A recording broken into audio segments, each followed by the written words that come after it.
Det er et år siden, at jeg sad her første gang. Ja. Meget nervøs over, hvad der skulle ske. Ja. Nu er vi et år senere fremme, og jeg kan ikke leve uden. Så i bund og grund så startede det jo egentlig dengang, da jeg kunne mærke, at jeg var ved at blive skaldet for små 20 år siden, hvor man kunne mærke, at det begyndte at komme.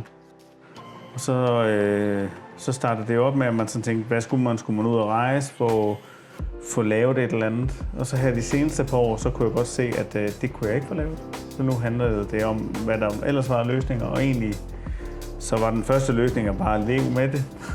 Og det har jeg haft svært ved. Og så har jeg set en masse videoer omkring det her med hair systems. Og så endte vi egentlig med, eller nu siger vi, men det grund til, at jeg kan sige vi, det er fordi, det var faktisk min kæreste, som sagde, nu gør du det. Og så med hendes støtte har jeg simpelthen ture og kaste mig ud i det. Det var ikke rigtig noget, jeg sådan talte med nogen om. Så det var noget, jeg gik meget med selv, og selvfølgelig vidste min kæreste, at det fyldte for mig. Men det betød meget, at det kom fra hende, fordi at det var hende, der skal se på mig hele tiden, og vil jeg have en følelse af, at hun føler, at jeg er falsk. Men at hun sagde, at det synes hun, jeg skulle gøre, det gav mig bare tilliden til, at det gør vi det. Jamen, så undersøgte jeg lidt på nettet, hvor det gav mest mening, at man gjorde det hen, og der toftild sprang jo i øjnene. Og så tænkte jeg, hvis jeg egentlig skal det lavet, så skal det satme også være de bedste. Og der må jeg også sige, første gang jeg lige var inde til en konsultation, var mit hår ikke langt nok. Og så hvis man overvejer det, så vil jeg virkelig anbefale, lad jeres hår gro bare fra nu af.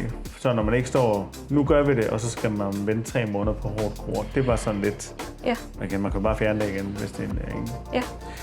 Og så var jeg til konsultation, og det gik rigtig godt, men stadigvæk lidt svært for mig at lige kunne se, at den her paryk, der lå foran mig, kan blive til det her, jeg er på nu. Det tænker jeg, jeg har tillid til processen. Altså, jeg valgte bevidst at lukke mine øjne, da Claus begyndte at sætte håret på. Og så tænkte jeg så, okay, nu åbner jeg øjnene, og så var jeg i tvivl om, hvad det er for en mand, jeg ser. Og så da jeg åbner øjnene, ser mig selv med hår. Jeg kunne slet ikke kende mig selv. Jeg kunne ikke forene mig med, at nu er det mig, og jeg tænkte, skulle det se sådan ud? Det var faktisk rigtig svært for mig. Ja. Og jeg tror faktisk, der gik 5-6 dage, hvor jeg sådan havde det lidt svært ved det. Så da jeg ligesom kommer over den hurdle, og jeg begyndte at høre fra folk, som der sagde, at man kan overhovedet ikke se, at det ser virkelig godt ud, og ej, hvor er det godt, du har fået gjort det. Så begyndte jeg at få lidt ro. Og så begynder man jo at tænke på frisyrer og alt muligt andet, hvordan det så skal bære, og også bare, at det sidder godt fast, og når folk, der er mange, der må jo røre, så får de lov til at sådan lige røre og rykke i det, og de er virkelig sådan, ej, det sidder virkelig godt fast, og det føles jo som ægte hår. Det er fordi, det er ægte hår. I din hverdag, hvordan er det simpelthen at have det her hårsystem? Er det noget, du overhovedet tænker over? I starten var det. Men nu er det overhovedet ikke noget, jeg tænker på. Nej. Jeg har lige startet et nyt arbejde, og jeg tænker overhovedet ikke over, at det er fake eller noget som helst. Altså, jeg tænker, grunden til, at folk de kigger ekstra på mig, har jeg lagt mærke til nogle gange, det er fordi, at jeg har været ærlig omkring det, sådan da jeg startede, og så skulle man sige en sjov ting om sig selv, hvor jeg så siger, jeg har fået lavet et hair system, fordi jeg er simpelthen sikker på, at hvis man googler mig, så popper det frem. Ja. Og så jeg kan godt se, at folk de prøver at kigge, men der er ikke noget. Nej. Så der, altså, det er virkelig bare behageligt for mig at hvile i det. Du lægger rimelig meget op på blandt andet Instagram og TikTok, hvor du simpelthen snakker med andre, der skulle være nysgerrige omkring, hvordan det er at gå med et hårsystem. Hvordan har din oplevelse været i det? Hvad fik dig egentlig til at starte med at gøre det? Altså egentlig så var det jo både for at dokumentere min egen rejse og se min egen transformation og se, om det kunne inspirere nogen til at gøre det samme, fordi jeg vidste, der var mange derude, der var skaldet eller tyndhåret og ligesom tænkte, er der ikke en løsning for mig? Så synes jeg også bare, der manglede noget fra Danmark, som man kunne relatere til. Så når jeg så noget fra udlandet og så tænkte, okay, men virker det? Er det et salgstrik? Og så videre. Jeg har været 100% ærlig i hele min proces, og det har i hvert fald skabt, at der har været mange, der har været nysgerrige på det. Lige fra at lave mod race og løbe og træne og gå i svømmehallen og så videre. Altså jeg har endnu ikke oplevet, at det ikke har kunne holde. Det var ligesom det, som jeg sådan tænkte ved det. Lad mig være ham den ærligt og fortælle, hvordan det egentlig er. Ikke?